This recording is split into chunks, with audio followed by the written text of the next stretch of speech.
ఎన్నికల సమయంలో గెలుపే లక్ష్యంగా ప్రధాన పార్టీల అభ్యర్థులు డబ్బులు పంచుతుంటారు. నోట్లిచ్చి ఓట్లు కొంటూ ఉంటారు. ఆ అంశాన్ని ప్రస్తావిస్తూ మాట్లాడిన చంద్రబాబు ఎన్నికల్లో డబ్బులు తీసుకోవడం మానేయలేమా అని ప్రశ్నించారు. చంద్రబాబు మార్క్ సుభాషితాలపై సర్వత్రా విస్మయం వ్యక్తమవుతోంది. ఎన్నికల్లో ధన బలానికి అత్యధిక ప్రాధాన్యత ఇచ్చిన నేతగా చంద్రబాబుకు పేరుంది. ఆ విషయంలో ఆయనపై అనేక విమర్శలు ఉన్నాయి. వివిధ సందర్భాల్లో టీడీపీ నేతలు చేసిన వ్యాఖ్యల ప్రకారం చూసినా ఎన్నికల్లో విచ్చలవిడిగా ఖర్చు చేయడంలో చంద్రబాబును మించిన వారు ఎవరూ లేరు అని అంటూ ఉంటారు. ఎన్నికల్లో ఓటుకు నోట్లు పంచడంపై చంద్రబాబు చేసిన వ్యాఖ్యలపై ప్రముఖ జర్నలిస్ట్ కొమ్మినేని శ్రీనివాసరావు కామెంట్ ఇప్పుడు చూద్దాం. ఎన్నికలలో డబ్బులు తీసుకోవడం మానేయలేమా?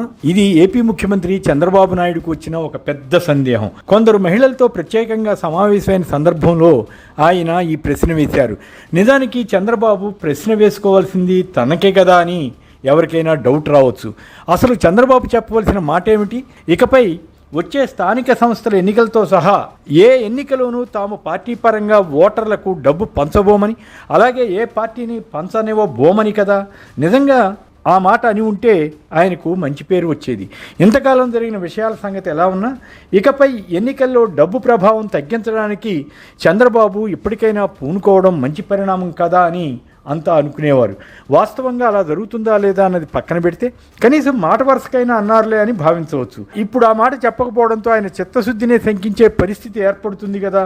పైగా మహిళలే డబ్బులు తీసుకుంటున్నట్లు మాట్లాడడంపై మాజీ మంత్రి రోజా వంటి వారు అభ్యంతరం చెప్పారు. ఇది మహిళలను అవమానించడమేనని ఆమె అభిప్రాయపడ్డారు. సిపిఎం కార్యదర్శి వి శ్రీనివాసరావు అయితే ఘాటుగా వ్యాఖ్య చేస్తూ రాజకీయాన్ని వ్యాపారమయం చేసిందే చంద్రబాబు అని ధ్వజమెత్తారు. చంద్రబాబు వ్యాఖ్యలపై విచారణ జరపాలని కూడా ఈసీకి ఆయన లేఖ రాశారు. నాయకులు 2,000 ఇస్తే 2 లక్షలు సంపాదించుకుంటారని చంద్రబాబు అభిప్రాయపడ్డారు. 2 లక్షలేం కర్మ, 2 కోట్లైనా కావచ్చు, అదేమీ రహస్యం కాదు. మాకు నీతి ఉంది, డబ్బులు తీసుకోబోమని చెప్పండి అని ఆయన మహిళలకు సలహా ఇచ్చారు. నేతలు డబ్బులు ఇస్తుంటే తమకు నీతి ఉందని చెప్పండి అని, డబ్బు తీసుకోకుండా ఓటేయండి అని ఆయన అంటున్నారు. ఇది మంచి మాటే. ఎన్నికల్లో డబ్బు ఇచ్చేవారిది తప్పు కాదా, తీసుకునేవారిదే అవుతుందా అన్న చర్చకు ఆస్కారం ఇచ్చారు. ఒకప్పుడు ఈ డబ్బు ప్రభావం పెద్దగా ఉండేది కాదు. టీడీపీ ఆవిర్భావం తర్వాత, అది కూడా చంద్రబాబు నాయకత్వంలోకి వచ్చాక ఇది బాగా అధికమైందని వివిధ రాజకీయ పక్షాల నేతలు విమర్శిస్తుంటారు. అందులో కొంత వాస్తవం లేకపోలేదు. ఎన్నికల్లో తెలుగుదేశం పార్టీ డబ్బు ఖర్చు పెడుతోందా లేదా, ఓట్ల కొనుగోలుకు డబ్బు వ్యయం చేయడం లేదని చంద్రబాబు గుండెల మీద చెయ్యి వేసుకుని చెప్పగలరా? అసెంబ్లీ టికెట్లు ఇచ్చే ముందు ఆయా అభ్యర్థులను వారి పరిస్థితిని బట్టి 25 కోట్ల నుంచి 50 కోట్ల వరకు ఖర్చు చేయగలరా లేదా అని అడుగుతున్నారా లేదా? కొందరి నుంచి కోట్ల రూపాయలు టికెట్ కోసం వసూలు చేస్తున్నారా లేదా? ఇతర పార్టీలు చేయడం లేదా అని అడగవచ్చు. ఒకరిని బట్టి మరొకరు చేసే పరిస్థితి ఎలా వస్తోందో అందరికీ తెలుసు. చంద్రబాబు ఈ సుభాషితాలు చెప్పగానే అనేక పాత విషయాలు గుర్తు చేస్తూ సోషల్ మీడియాలో వీడియో సహిత వ్యాఖ్యలు వచ్చాయి. ముఖ్యంగా ఓటుకు నోటు కేసును పలువురు ప్రస్తావించారు. 2015లో కేసీఆర్ ప్రభుత్వాన్ని పడగొట్టడానికి గాను ఎమ్మెల్సీ ఎన్నికల్లో ఒక నామినేటెడ్ ఎమ్మెల్యేని కొనుగోలు చేయడానికి టీడీపీ ప్రయత్నించిందన్న ఆరోపణ వచ్చింది. ఆనాటి టీడీపీ ఎమ్మెల్యే, ప్రస్తుత తెలంగాణ ముఖ్యమంత్రి రేవంత్ రెడ్డి 50 లక్షల రూపాయలు తీసుకెళ్లి ఏసీబీకి పట్టుబడిన వైనం, ఆ తర్వాత ఆ నామినేటెడ్ ఎమ్మెల్యేతో చంద్రబాబు ఫోన్లో మాట్లాడి భరోసా ఇవ్వడం వంటి సన్నివేశాలు మరోసారి తెరపైకి వచ్చాయి. ఆ క్రమంలో అప్పటి తెలంగాణ సీఎం అయిన కేసీఆర్తో రాజీలో భాగంగానే అప్పటికప్పుడు ఉమ్మడి రాజధాని హైదరాబాద్ను వదులుకొని చంద్రబాబు విజయవాడ వెళ్లిపోయిన ఘట్టాన్ని గుర్తు చేస్తున్నారు. 1995లో ఎమ్మెల్యేలను ప్రలోభ పెట్టడానికి కోట్లు వెచ్చించారని చంద్రబాబుపై స్వయంగా ఆయన మామ ఎన్టీఆర్ ఆరోపించారు.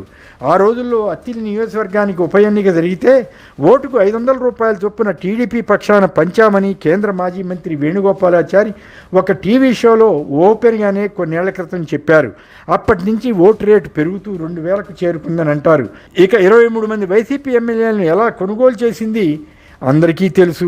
ఒక వైసీపీ ఎమ్మెల్యే తనకు 7 కోట్లు టీడీపీ నాయకత్వం ఇచ్చిందని ఆ రోజుల్లో బహిరంగంగానే వెల్లడించారు. మరో ఎమ్మెల్యే తనకు బెంగళూరులో డబ్బు అందజేశారని అంటే, ఇంకొకరు తన అప్పు మొత్తం తీరిపోయిందని, అందుకే వైసీపీ నుంచి ఫిరాయించానని ఆంతరంగికంగా చెప్పేవారు. 4 ఫిరాయింపు ఎమ్మెల్యేలకు మంత్రి పదవులు ఇచ్చారు. చిన్న పామునైనా పెద్ద కర్రతో కొట్టాలన్నది చంద్రబాబు అభిప్రాయం. కొద్ది రోజుల క్రితం కూడా ఆయన ఒక ఉపన్యాసంలో ఇదే మాట అన్నారు. ఇతర విషయాల సంగతేమో కానీ ఎన్నికల విషయంలో ఆయన డబ్బు వ్యయంలో రాజీ పడరని చేస్తామని కొందరు సీనియర్ టీడీపీ నేతలు చెబుతుంటారు. అవసరమైతే అప్పు చేయడానికి కూడా వెనుకాడరు. అలా అప్పులు ఇచ్చిన వారిలో కొందరు ఎన్ఆర్ఐలు కూడా ఉన్నారని ప్రచారం జరిగేది. తమిళనాడులో టీవీకే పార్టీ అధినేత విజయ్ కొత్తగా రాజకీయాల్లోకి వచ్చి ఓటర్లకు డబ్బు ఇవ్వకుండా విజయం సాధించారని చెబుతారు. ఎంతో సీనియర్ అయిన చంద్రబాబు అదే బాటలో నడుస్తానని చెప్పి ఉండాల్సింది కదా. ఉచిత బస్సు స్కీమ్ వల్ల మహిళల ఆత్మగౌరవం పెరిగిందట. అది ఎలా ఉందో గాని బస్సుల్లో జరుగుతున్న గొడవలపై పలు చోట్ల ప్రజలు చికాకు పడుతున్నారు.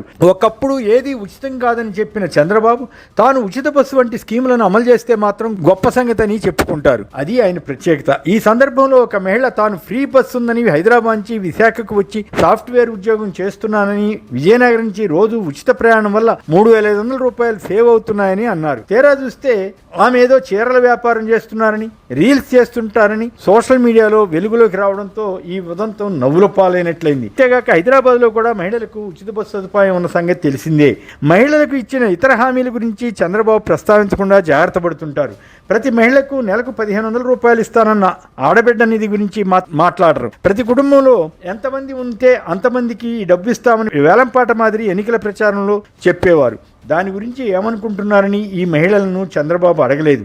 ఒక్కో కుటుంబానికి 4 పథకాలు వస్తున్నాయని ఆయనే అంటారు. చేపలు ఇవ్వడం కాదు, చేపలు పట్టడం నేర్పాలని ఆయనే చెబుతారు. మరి దేన్ని నమ్మాలి? మరిన్ని అప్డేట్స్ కోసం ఛానల్ను సబ్స్క్రైబ్ చేయండి. నోటిఫికేషన్స్ కోసం బెల్ ఐకాన్ పై క్లిక్ చేయండి.